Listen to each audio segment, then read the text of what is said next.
So in this lesson, we'll be talking about the computing model in general and programming languages, the various types that exist, and creating our first program, a Hello World program in Python, right? So let's talk about programming. And the purpose of programming in this course is to solve problems by writing programs. A program is basically a sequence of instructions that does something. And programs, they execute on top of a computer or in a computer. So it's important to understand the computing model and the constraints it has, right? So for the purposes of this course, we will think about our computer with the following components. There is obviously the CPU that does the logic and computation where everything is happening. Close to the CPU is faster primary memory. It's sometimes called RAM, that is used by the CPU. Now, for things that don't fit in the RAM or are very large, such as large files or databases, those are often kept in secondary storage disks or solid state drives, right? Then you are getting information from the outside world via input devices, be that your keyboard, your mouse, or a touch screen, and you're outputting information to devices in the outside world, such as the monitor, your display, printers, and such things, right? Audio could also be thought of as an output device and can also be an input device where you are speaking into the computer and then you're playing sound, right? There's also communication to the outside world. Examples are going to the internet via Wi-Fi or local area network or closer communication such as with Bluetooth, right? So this diagram basically describes how these things come into play. Now, for the purpose of this course, why do we talk about it? Because the performance of our program depends on understanding this, right? So things that are closer to the CPU, things that only need to be in the primary memory are typically very fast. And once you start going to disk, to secondary storage, things get slower. Now, once you start going to the network, things get even slower. So all those things have performance implications, and that is what we want to understand. This is not a hardware course. This is still a programming course. Okay, so then let's start talk about programming languages. Now, programming languages are thought of at three different levels, right? And the ones that we program in are called high-level languages. And those are your Pythons and your Java and your C++ that humans program in, right? They're typically converted into something called assembly language before they can actually be processed on a computer. Assembly language is still, if you understand it, is still somewhat readable, and this is an example of what assembly code might look like. There is a lot of jumping and comparing and subtracting with the registers and values. So a human being could still read it, but really, really difficult to program, and this is fairly low level. So high-level languages are typically automatically converted into this, and then they're further converted into machine code, which are basically ones and zeros before they can actually be run on the computer. So that's what I want you to understand. But we'll be working with high-level languages. Now, high-level languages themselves have two categories. There are compiled languages and there are interpreted languages. So what are these, right? So certain languages, C, C++, if you've heard of Pascal, Java, are all compiled languages. That means they are first converted into another lower level notation and before they are run. And this is done by a program called a compiler, right? You must have heard compiling a program. The reason that it goes through this process is in that process they are optimized. They are optimized to get rid of code that may not be executed, to kind of redo things to make it faster. Sometimes they're optimized for the architecture they're running on. Then there are interpreted languages such as Python and Ruby and JavaScript, and these are run without needing any kind of conversion, and they're run using a program called an interpreter that we'll talk about a lot, right? Now, these are a lot faster to work with just in your development process, and because you don't have to wait for a compilation process to finish before you can run your program. You just change your program and you can kind of run it right away.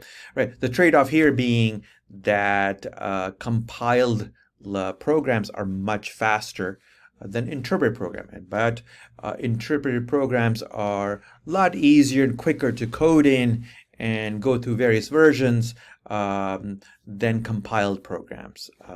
So that is kind of the trade-off. Now, Python is definitely an interpreted language. It's a great choice for a first language to learn because of the speed at which you can try things out. Okay, now to do programming, you need something called a development environment or an integrated development called an IDE, right? There are a couple of different versions. Nowadays, you find cloud-based IDEs where you can do everything from a browser. An IDE will allow you to edit your code, to run it, organize it, and interact with it and do everything, debug it, do everything in one place. Now, for this course, we'll actually install an IDE on your machine. It would not be, it'll be local to your laptop or your desktop. That's the approach we'll be using in this class, but visually, whether you use a cloud-based IDE or locally, it is pretty much the same. So with that, let's write our first program, right? So traditionally in computer science, when you are learning something new, a new language, first thing you write is a program called Hello World. This program will start up, print Hello World, and stop. So that program for Python looks like this. It's very, very simple. You can compare it with what a Hello World might look like for Java or C++. They will be a lot longer. Okay, so let's look at this program a little bit, right? So a Python program is made up of a bunch of statements, right? Now in this program, you see two lines. The first line is a comment, right? Now a comment is just a description of what the program is doing in this particular section. This is really meant for humans and does not affect running of the program. In fact, they're stripped out when they're actually run. They're ignored by the interpreter, right? And this is really for us to say, okay, what's happening in that part of the program?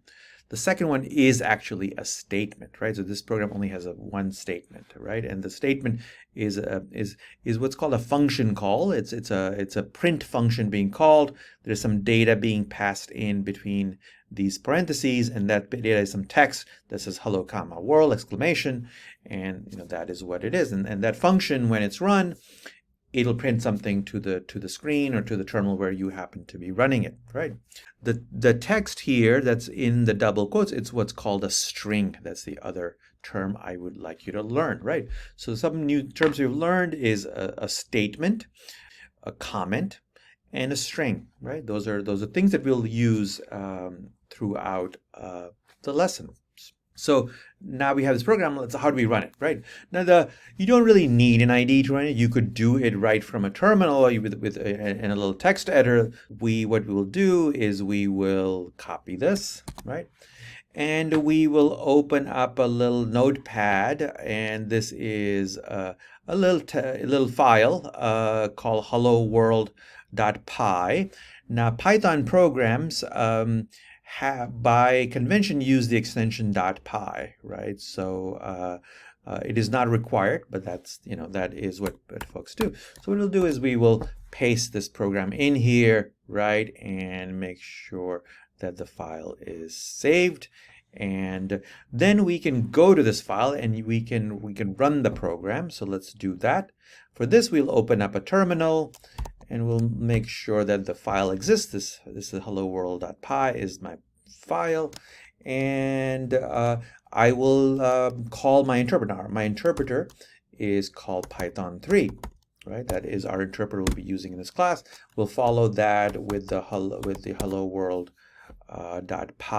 program, and we'll run it, and we'll see that all it does, it prints hello world, right? So this is the most basic way to run a Python program, right? Let's get back to our lesson.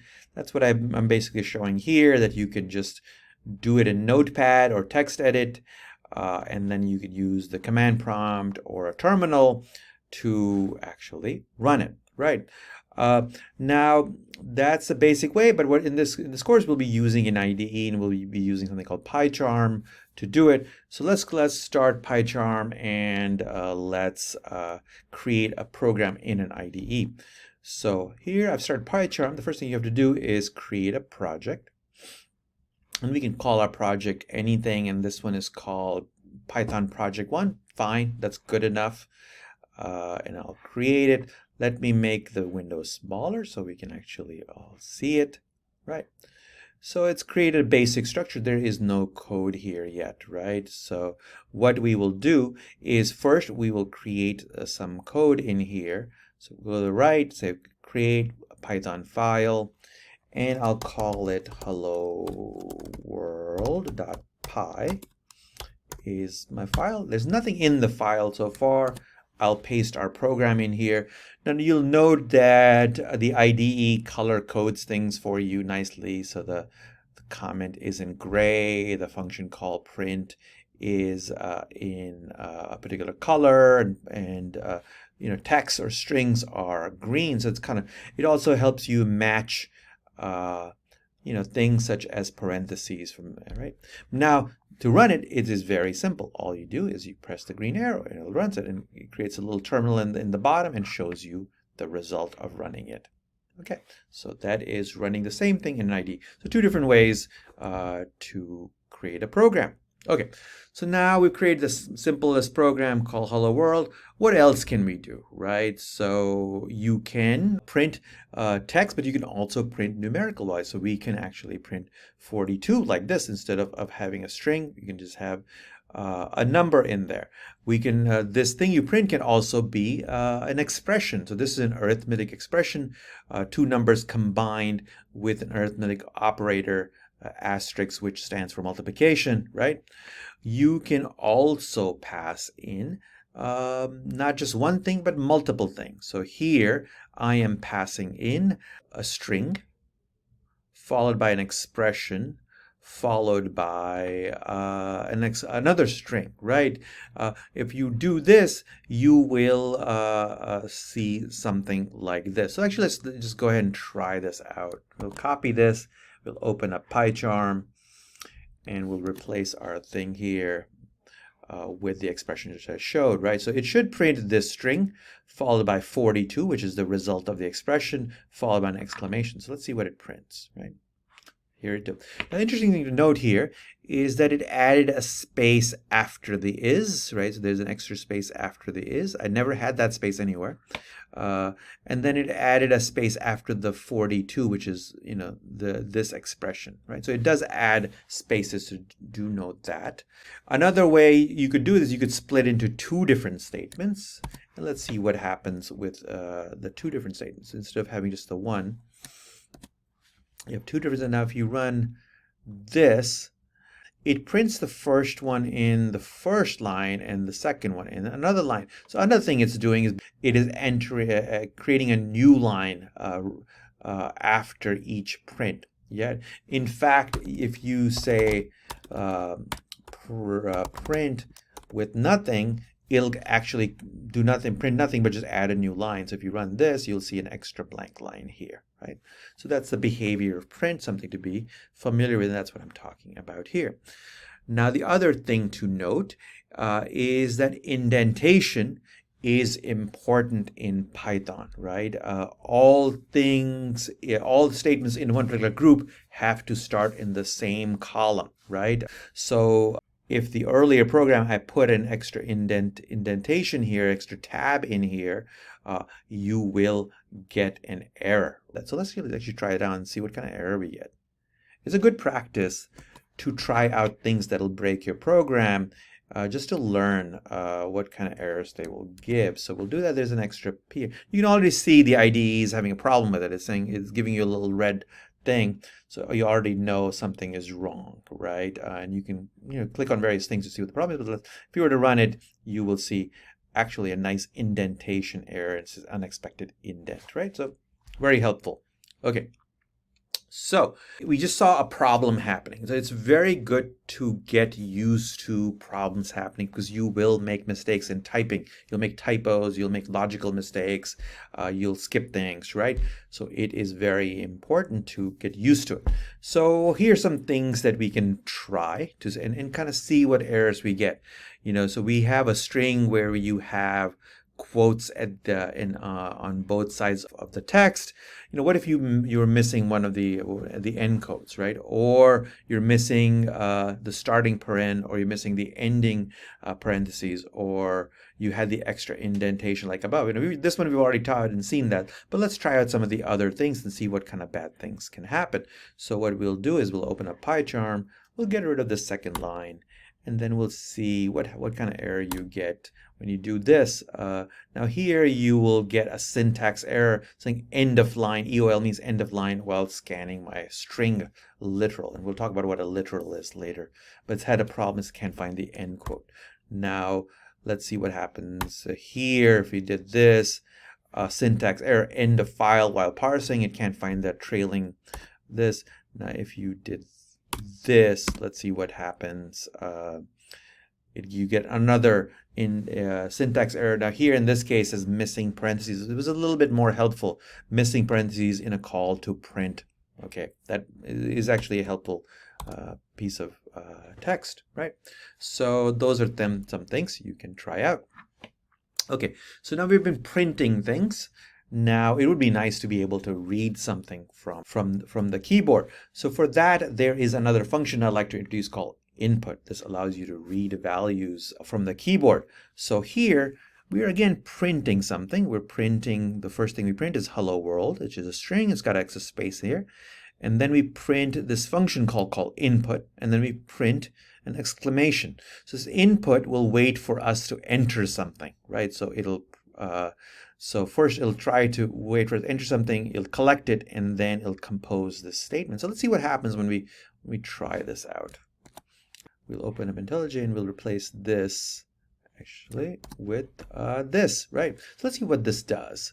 What will happen is it seems like nothing's happening, but it's waiting for you to enter something. So if we enter a name such as Jane, it'll say hello. Well, hello, Jane. So it's printed, well, hello, and then it waited for me to enter something. And I entered Jane, and it's using that, and then it printed an exclamation here, right? Now, another variant is you can actually, instead of just waiting at a blank screen, you can actually give it a prompt, right? So input will actually take a prompt as something you can pass in, or as an argument is the term for it. So let's try this one out, and this will be a little bit better experience. Right? So we go here, right? So now it's actually saying, hey, enter your name, and then if we can do that, and a little bit of a better program. Okay, so that's a prompt, right? So we've learned how to print something, we've learned how to read something and then print it back. Now we saw this expression before, 7 multiplied by 6. This is an arithmetic expression.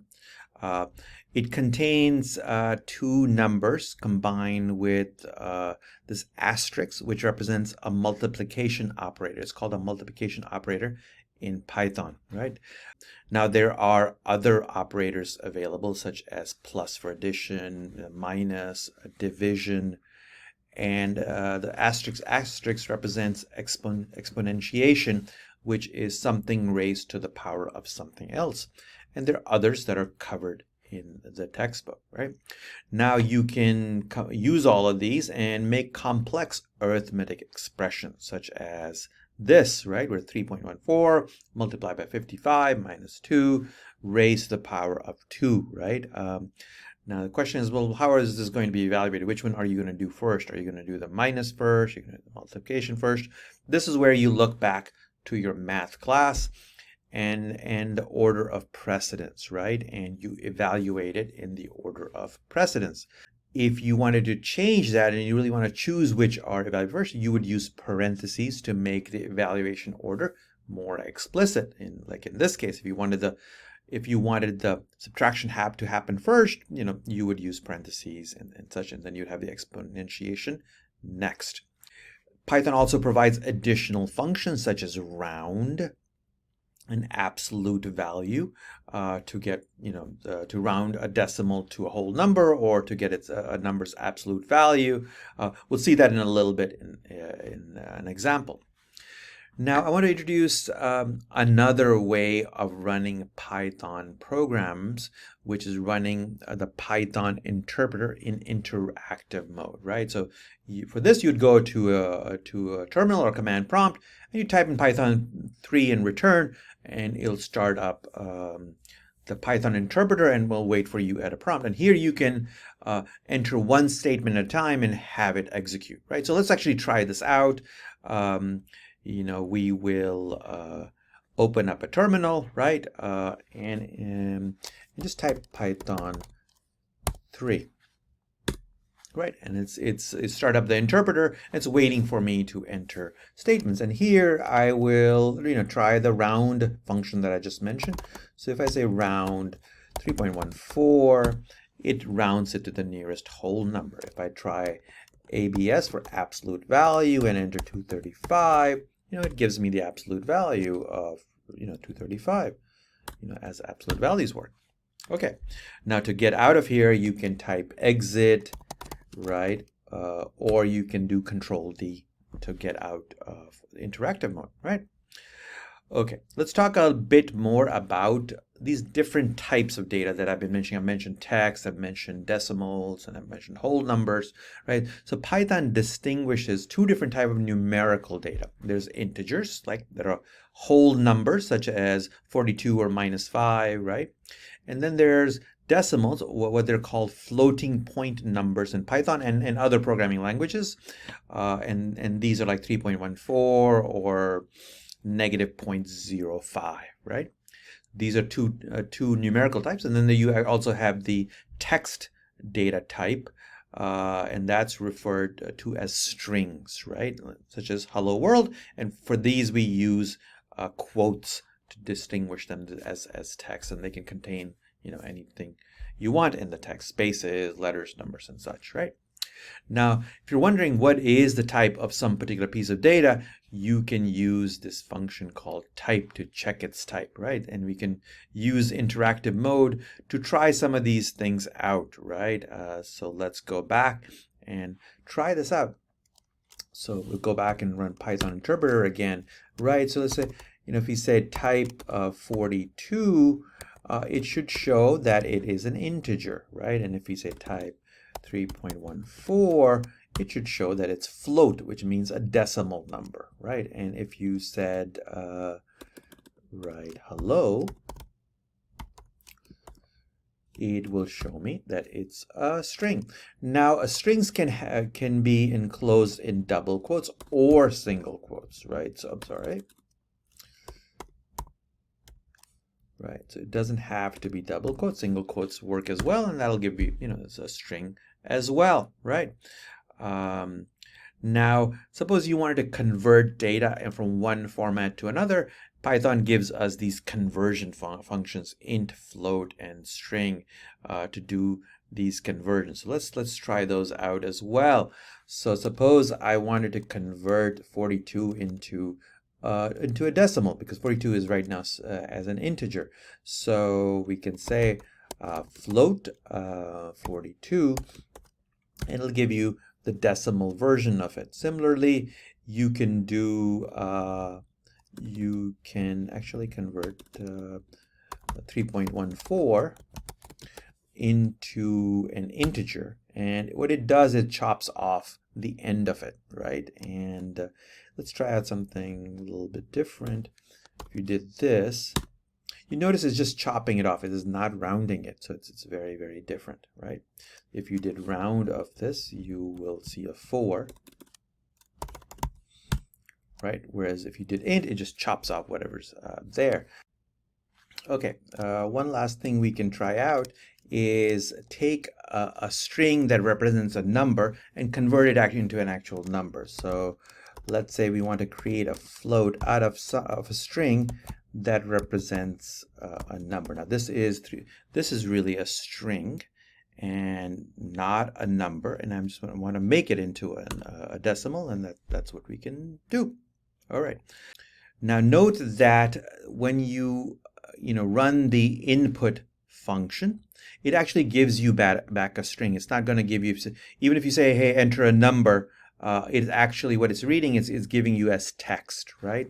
So these methods are very useful to convert what is read from the keyboard into an actual number, right? So in this example, what I'm doing is like a one-line thing that seems very complicated, but the way it works, it's printing this rounded value is, and then if you go in here, it is actually prompting you for a number. Now, however, what's being read is being read as text, as a string.